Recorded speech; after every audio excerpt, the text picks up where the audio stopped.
Okay, let's do page 4 for chapter 2, continuing with Egyptian civilization, some of Egypt and some others. So the Hittites, one group of Indo-Europeans that created an empire in Western Asia and threatened Egyptian power. This group was the first to use iron. Most groups that used iron, it was around 1100 BC. In this map, you can see the Hittite Empire is in white, and that's up here in the northern part. Egyptian culture right down here. Here's northeast Egypt, or Africa, where Egypt is today, and then you can see the two empires and how they were close in proximity to each other. Excuse me. The group called Phoenicians, they were established on the eastern Mediterranean.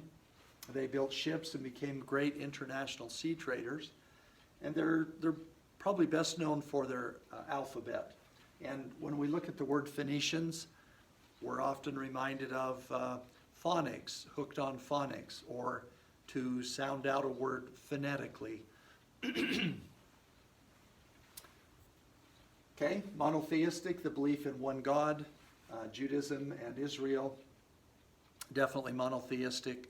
We've talked about how Egypt was polytheistic.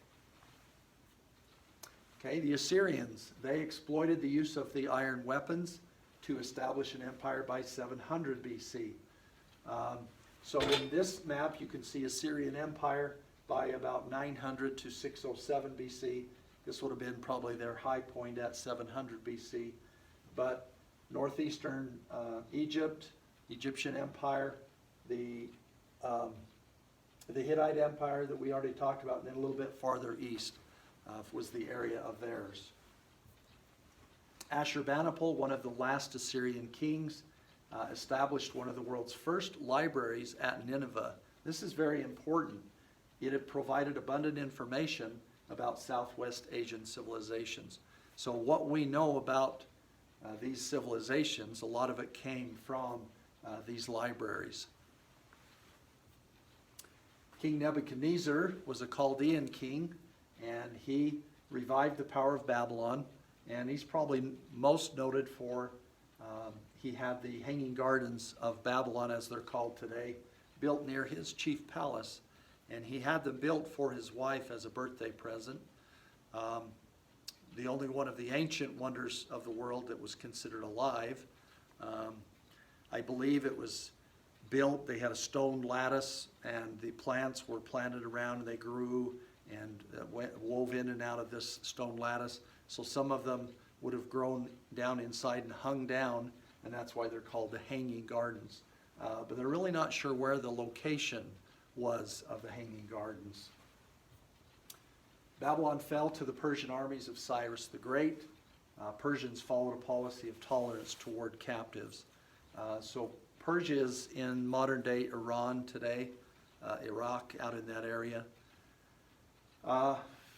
So if you're a leader and you treat the people that you have taken over, if you treat them decently, I think they're more likely to support you. If they can still live in their homes, practice their same religion, have their same jobs, go about their daily life pretty much as normal, only they have a different leader, then yeah, they're probably going to be not as upset, or anyway, they're going to be supportive. You might even get them to join the army and fight in support of that person that has taken them over, versus somebody who keeps them imprisoned and doesn't give them a lot of choices and rights and responsibilities. Okay, Darius was a Persian emperor, and he divided the empire into provinces called satrapies, and they were headed by a satrap or a governor. So, yeah.